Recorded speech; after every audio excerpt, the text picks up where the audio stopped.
Организмнің дұрыс жұмыс істеуі үшін кез келген ағзаның алмастырғысыз рөлі бар. Алайда адамдар жүрек немесе өкпенің саулығының маңыздылығын есте ұстағанымен, ас қорыту жүйесі асқазанды жиі ойлай бермейді.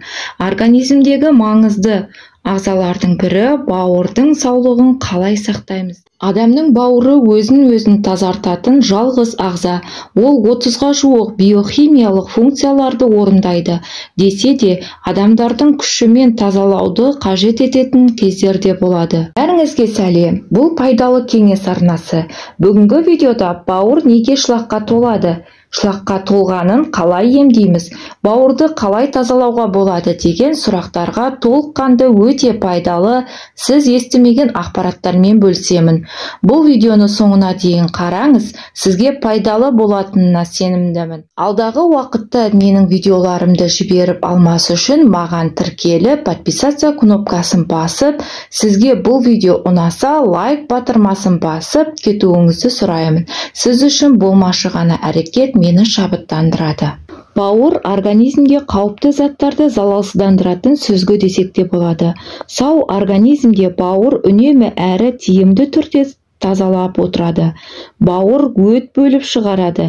Өз кезегінде өт ас қорытуға қатысып, онымен бірге бауырдан қажетсіз заттарды шығарады. Бауырдан 1 минутта 1,5 литр қан өтеді. Қанның 70% ішек пен құрсақ қуысынан өтеді. Күн сайын 600 мл өт бөліп шығарады.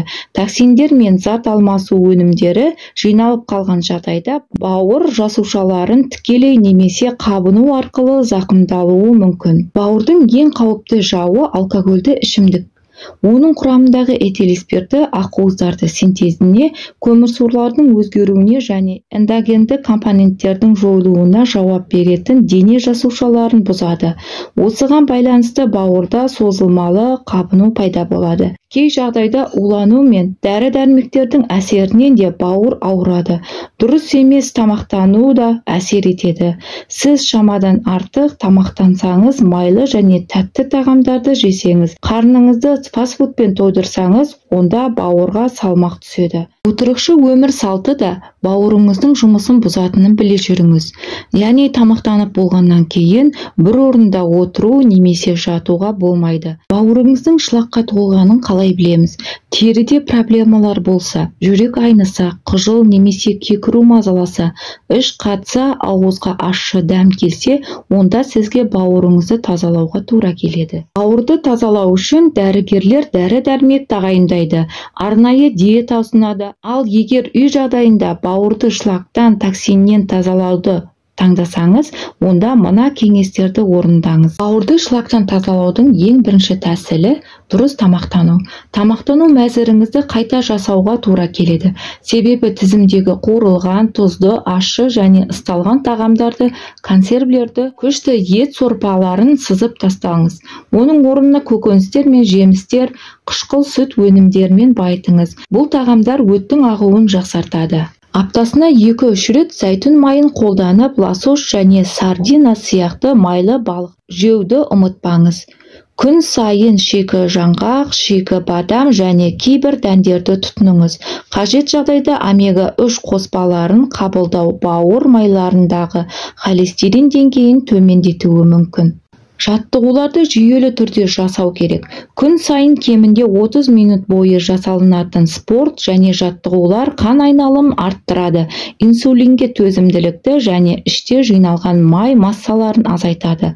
Осылайша бауырда жиналған майдың мөлшері төмендейді. Осы себепті күнделікті өмір сүру әдеттеріне тұрақты жылдам жүруді қосу керек. Қант диабетімен ауыратын, қалқанша безі жеткіліксіз жұмыс істейтін холестерин деңгейі жоғары науқастар үшін 6 ай сайын тұрақты дәрігердің тексеруінен өту маңызды. Бұл ауруларды емдеу майлы бауыр немесе осы аурулардың жылдам ілгеріленуін төмендетеді. Бауыр проблемаларын емдеудің дәстүрлі құралы ала тікен өсімдігін бауырды токсиндерден тазалауға көмектесетін ферменттердің өндірісін арттырады.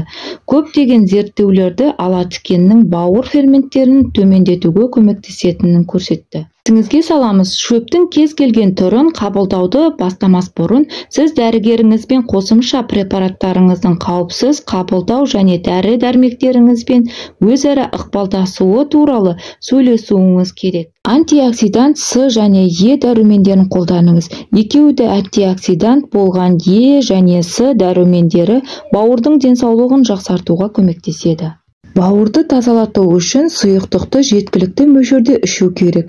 Күніне кем дегенде 2 литр ауыз суды тұтыну ұсынылады. Дәстүрлі медициналық көк шай мен шөп тұнбалары да керемет көмектеседі. Бауырыңызды тазалауға көмектесетін шөптер жинағын айта кетейін. Шайқурай, жалбыз жапырағы, ала тікен жидегі, салаубас гүлі, бөрі қарақат тамыры, яғни барбарис, қайың жапырағы, итмұрын, шиповник. Аталған шөп тұнбалары өтті айдап бауырды тазалауға қабілетті. Бұл айтылған шөптерді ішпес алдын дәрігерден кеңесіп алыңыз. Сіз бүкіл ағзаңызды улы заттан тазартып, зат алмасу жұмысын жандандырғыңыз келсе, алысқа көз тікпеңіз. Ас үйіңіздегі көк шай сіздің арманыңызды әп-сәтте орындайды. Көк шай улы заттарды жоятын антиоксидантқа бай. Бұл сусын майды ертеді, бауырдың жұмысын жеңілдетеді. Ол үшін күніне бірнеше шыны қантсыз көк шай ішу әдетке айналдырыңыз. Ем кезінде кофе, қара шай, газдалған сусындарды үзілді-кесілді бас тартыңыз. Ванна мен сауна да денеде токсиндерді кетіре алады. Шамадан тыс терлеу арқылы токсиндер жойылады және тетіктер жақсы тазаланады. Осылайша сіз иммундық жүйені нығайтасыз. Су емін қабылдаудан алдын жылы су немесе өт айдайтын тұнба ішіңіз. Соның нәтижесінде өзіңіз ойлағаннан да керемет болады. Күнделікті режим мен тыңғылықты ұйқы да көмектеседі. Тамақтану мен физикалық белсенділіктен басқа жақсы ұйқы да бауырдың саулығы үшін маңызды. Бір уақытта ұйықтауға тырысыңыз, 6 сағаттан артық ұйықтаңыз. Бауыр ұйқы кезінде белсенді жұмыс істейді. Қандағы майларды кетіреді және улы заттарды шығарады. Ерекше белсенділік түнгі сағат 1-ден 3-ге дейін жүреді. Тазалау кезінде Е және С дәрумендері, сондай-ақ антиоксиданттарды қабылдау ұсынылады. Қосымша заттардың дозасы немесе қолдану ұзақтығы емдеу дәрігердің кеңесімен ғана тағайындалады. Бауырды тазалаудың әдістерін қолданып көргеннен кейін сіз өздеріңізді жақсы сезінесіз және терідегі өзгерістерді де байқайсыз. Әр күні бауырымызды тазалатып, аз қорытуды жақсартқымыз келсе, жылы сумен қосып лимон суын ішкеніңіз абзал. 1 стақан лимон араласқан жылы су аш қарынға ішілсе, асқазандағы токсиндерді жоюға көмектеседі. Метаболизмді, сау ас қорытуды жақсартады. Адам ағзасының қалыпты жұмыс істеуі үшін бауырдың сау болуы аса маңызды. Өйткені бауыр қанды тазартады, ал таза қан денсаулықтың кепілі. Қаны таза адам әрқашан сергек жүреді. Оның күш-қуаты мол, ал қаны таза емес адамдардың иммунитеті төмендеп, әлжуаз, үнемі шаршап жүреді. Басы жиі ауырады, ұйқысыздық мазалайды. С дәрумені мен антиоксиданттарға бай цитрусты жемістер бауырды тез әрі тиянақты тазалайтын қасиетке ие. Сондықтан да бұл жемістерді жиі жеңіз. Лимон, грейпфрут, апельсин, лайм сынды жемістердің ас мәзірінен түспеуін қадағалаңыз.